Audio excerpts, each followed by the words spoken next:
Hello my dear students, एक बार आपका फिर से स्वागत करूंगा अपने चैनल पर। आज आपके लिए लेकर आए हूं क्लास 11th के पेंटिंग सब्जेक्ट से चैप्टर नंबर 1, या इसको हम यूनिट 1 कह सकते हैं, एन इंट्रोडक्शन टू आर्ट। और इसमें कुछ बड़े important multiple choice question discuss करने वाला हूं, साथ में कुछ आपको एडिशनल नोट्स भी मिलेंगे। तो देखते हैं फर्स्ट क्वेश्चन आपके लिए क्या है।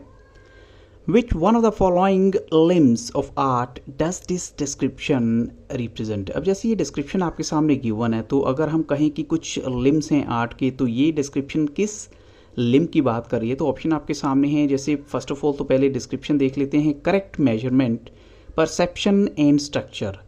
तो ऑप्शंस आपके सामने गिवन है। फर्स्ट ऑप्शन है सदृश्यम, सेकंड आपके सामने है लवण्यायोजनम, थर्ड आपके सामने है रूपा बेदा, ये लास्ट है प्रमाणम।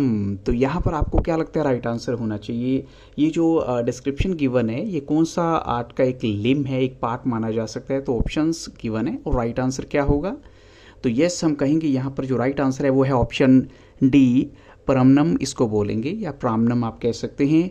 और इसके अलावा जो सदृश्यम है उसकी क्या डेफिनेशन हो सकती है? वो है सेम्बलेंस और एक्चुअलिटी। एक्चुअलिटी आप समझ ही सकते होंगे, जो चीज़ एक्चुअल में होती है। या लावण्यायोजन क्या हो सकता है? आर्टिस्टिक रिप्रेजेंटेशन या फिर इन्फ्यूजन ऑफ ग्रेस और आउटर ब्यूटी होती है। जैसे आप किसी चीज़ को आउटर ग्रेस देते हैं, उसकी ब्यूटी शो करते हैं, ये होती है आपकी लावण्यायोजनम। और जो रूप भेदा होती है या रूपा भेदा होती है, तो होती है द नॉलेज ऑफ मैनिफेस्टेशन। तो ये इसकी डेफिनेशंस गिवन है। अगर आपको किसी और डेफिनेशन के बारे में पूछा जाता है तो आप अकॉर्डिंग टू दिस भी आंसर दे सकते हैं। नेक्स्ट क्वेश्चन देखिए, which one of the followings is not an element of art? इनमें से एक ऐसा एलिमेंट नहीं है आर्ट का। तो ऑप्शन आपके सामने गिवन है और राइट आंसर आपको क्या लगता है होना चाहिए? लाइन, फॉर्म, पॉइंट या फिर कलर। तो यहाँ पर जो राइट आंसर है वो है, जो एलिमेंट नहीं है आर्ट का वो है पॉइंट, क्योंकि बाकी सब तो हैं, लाइन भी है, फॉर्म भी है, कलर भी है। और अगर हम ओवरऑल एलिमेंट्स ऑफ आर्ट देखें तो क्या क्या हो सकते हैं, उसमें शेप भी आ जाती है, line, form, space, value, colour and texture, ये सब के सब जो हैं डिफरेंट एलिमेंट्स हैं आर्ट्स के। अब चलते हैं क्वेश्चन 3 के लिए। Which one of the followings is not the principles of art? इनमें से एक प्रिंसिपल्स ऑफ आर्ट नहीं है। तो ऑप्शन आपके सामने है ट्रांजिशन या फिर पॉइंट या फिर ऑपोजिशन या फिर लास्ट ऑप्शन आपके सामने है टेक्सचर। तो what do you think the right answer will be? Which one of the followings is not the principles of art? तो आई थिंक सो आपको ऊपर वाले में थोड़ा सा हिंट मिल गया होगा, क्योंकि वो एलिमेंट ऑफ आर्ट की कैटेगरी में आते हैं। और यहाँ पर जो चीज़ एलिमेंट ऑफ आर्ट की कैटेगरी में नहीं है वो है ट्रांजिशन, पॉइंट, ऑपोजिशन। लेकिन यहाँ पर हम जिसकी बात कर रहे हैं, हमें क्या बताना है? प्रिंसिपल ऑफ आर्ट बताना है। तो टेक्सचर की कैटेगरी, वो टेक्सचर आ जाएगा वहाँ पर। अब चलते हैं नेक्स्ट क्वेश्चन के लिए।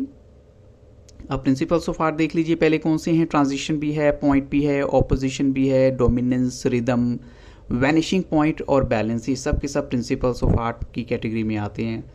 तो अब चलते हैं नेक्स्ट क्वेश्चन के लिए। नेक्स्ट क्वेश्चन है dash colours which can not be obtain by mixing any two colours? अब ये कौन से कलर होते हैं जिनको आप टू कलर्स मिक्स करके नहीं ऑब्टेन कर सकते? वो कलर होते हैं प्राइमरी या फिर सेकेंडरी या फिर टर्शरी या फिर एनालॉगस। लास्ट ऑप्शन आपके सामने है एनालॉगस। तो यहाँ राइट आंसर क्या होना चाहिए? तो यहाँ पर जो करेक्ट आंसर है वो कलर होते हैं जो आप टू कलर को मिक्स करके नहीं ऑब्टेन कर सकते, प्राइमरी कलर्स होते हैं। और प्राइमरी कलर्स को दूसरे नाम से जाना जाता है, वो होता है नेचुरल कलर्स। और ये कौन कौन से कलर्स होते हैं जो प्राइमरी कलर की कैटेगरी में आते हैं? वो है ब्लू, रेड एंड येलो। तो ये इसकी एडिशनल इन्फॉर्मेशन आपको मैं दे रहा हूँ कि प्राइमरी कलर की डेफिनेशन में आते हैं ब्लू, रेड एंड येलो। इनके साथ अगर आप दूसरा कलर मिक्स करेंगे तो आप कोई नया कलर ऑब्टेन नहीं कर सकते।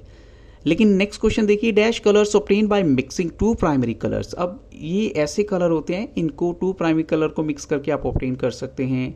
तो ये कलर कौन से कहे जाएंगे? फिर प्राइमरी कलर्स होंगे या सेकेंडरी होंगे या टर्शरी होंगे या फिर लास्ट ऑप्शन आपके सामने एनालॉगस है। तो यहाँ पर राइट आंसर क्या होना चाहिए? तो ये ऑफ कोर्स हम कहेंगे ये कलर्स होते हैं सेकेंडरी कलर्स, जिनको आप ऑब्टेन कर सकते हो by mixing two primary colours. और यहाँ पर इसकी डेफिनेशन देखिए, जो सेकेंडरी कलर्स की वो क्या है? वायलेट है, ग्रीन और ऑरेंज इस कलर में आते हैं, यानी सेकेंडरी कलर्स में।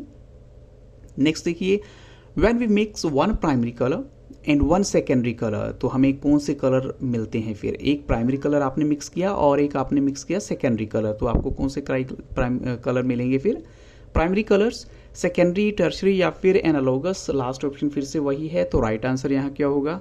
तो हम कहेंगे कि जब हम एक प्राइमरी कलर और एक हमने सेकेंडरी कलर मिक्स किया तो हमें मिलेगा फिर टर्शरी कलर्स मिलेंगे वो।